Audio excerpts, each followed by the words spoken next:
मूल बांके बिहारी लाल की जय। एकादशी महारानी की जय। आप सभी को इंदिरा एकादशी की हार्दिक शुभकामनाएं।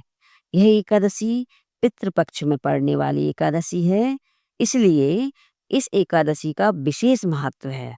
इस एकादशी का व्रत करने से न केवल साधक स्वयं ही पापों से मुक्त होता है, बल्कि उसके पितरों को भी मोक्ष की प्राप्ति हो जाती है। पुराणों में वर्णन है कि अगर संतान अपने पितरों की आत्मा की शांति और उत्तम गति के लिए इंदिरा एकादशी का व्रत करे और उसका दान पुण्य का फल पितरों को अर्पित कर दे, तो वे दुख बंधन से मुक्त होकर स्वर्गलोक को प्राप्त होते हैं। और यही कारण है इसे पितरों को मुक्त करने वाली एकादशी कहा गया है।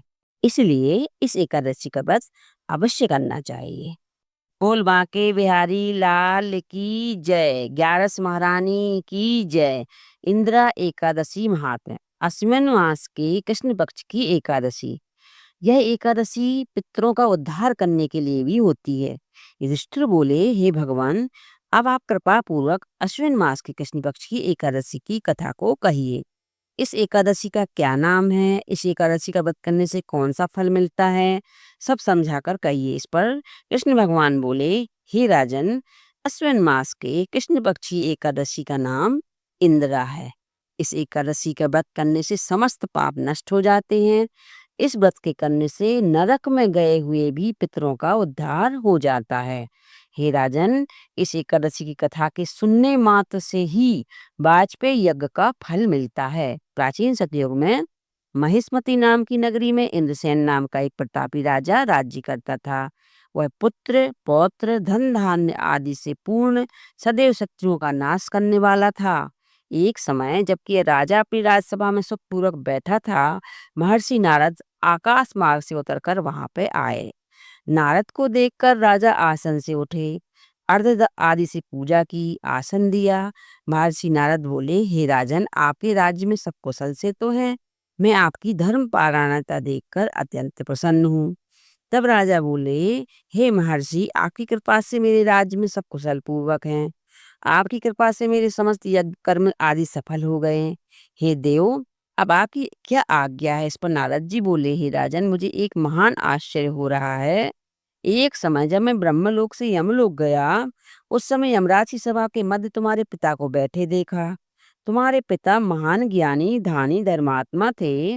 वह एकादशी का व्रत के बिगड़ जाने से यमलोक को गए हैं। तुम्हारे पिता ने मुझसे तुम्हारे लिए एक समाचार भेजा है। आप मेरे पुत्र के पास जाएं। मेरी पुत्र का नाम इंद्रसेन है, जो कि महिष्मति नाम की नगरी में राज्य करते हैं। मुझे किसी पूर्व जन्म के बुरे कर्म के कारण ही यह लोक मिला है। यदि मेरा पुत्र इंद्रसेन अश्विन मास की कृष्ण पक्ष की इंदिरा एकादशी का व्रत करे, इस व्रत के फल को मुझे दे दे, तो मेरी मुक्ति हो जाए। इस लोक से छूटकर मैं स्वर्गलोक में वास करूं।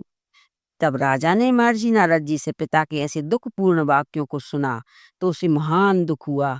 इंदिरा एकादशी का व्रत की विधि पूछने लगे। नारद जी, आप मुझे एकादशी का व्रत की विधि बतलाइए। इस पर नारद जी बोले, हे राजन, अश्विन मास के कृष्ण पक्ष की दशमी के दिन प्रातःकाल श्रद्धा सहित स्नान करें। इसके पश्चात दोपहर को भी स्नान करना चाहिए। जल से निकलकर श्रद्धा पूर्वक पितरों का श्राद्ध करें।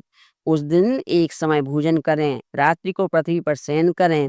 इसके दूसरे दिन अर्थात एकादशी के दिन प्रातःकाल दातून करें और स्नान करें। इसके पश्चात भक्ति पूर्वक व्रत को धारण करें और कहना चाहिए कि आज मैं निराहार रहूंगा, समस्त भोगों का त्याग दूंगा। इसके पश्चात कल भोजन करूंगा। हे भगवान, आप मेरी रक्षा करने वाले हैं। आप मेरे व्रत को संपूर्ण कराइए। इस प्रकार आचरण करके दोपहर को सालक राम जी की मूर्ति को स्थापित करें और उत्तम ब्राह्मण को बुलाकर भोजन कराएं। दक्षिणा दें, भोजन में कुछ हिस्से को गऊ को दें। विष्णु भगवान की धूप दीप नैवेद्य आदि से पूजा करें और रात्रि को जागरण करें। इसके उपरांत द्वादशी के दिन मौन होकर बंधु बांधवों सहित भोजन करें। हे राजन, यह इंदिरा एकादशी के व्रत की विधि है। हे राजन, यदि तुम आलस्य रहित होकर इस एकादशी के व्रत को करोगे तो तुम्हारे पिताजी अवश्य ही स्वर्ग में जाएंगे। महर्षि नारद राजा को सब उपदेश देकर अंतर्ध्यान हो गए। राजा ने इंदिरा एकादशी के आने पर उसका विधि पूर्वक व्रत किया। बंधु बांधवों सहित इस व्रत को करने से आकाश से पुष्पों की वर्षा हुई और राजा का पिता यमलोक में रथ से पर चढ़कर स्वर्ग को गया। राजा इंद्रसेन भी इस एकादशी के प्रभाव से इस लोक में सुख भोग कर अंत में स्वर्गलोक को गए। श्री कृष्ण भगवान कहने लगे, हे धर्मराज युधिष्ठिर, यह मैंने तुम्हारे सामने इंदिरा एकादशी का महात्म वर्णन किया है। इस कथा के पढ़ने व सुनने मात्र से ही समस्त पाप नष्ट हो जाते हैं और अंत में मनुष्य स्वर्गलोक में जाकर वास करता है। बोलिए बांके बिहारी लाल की जय। एकादशी महारानी की जय।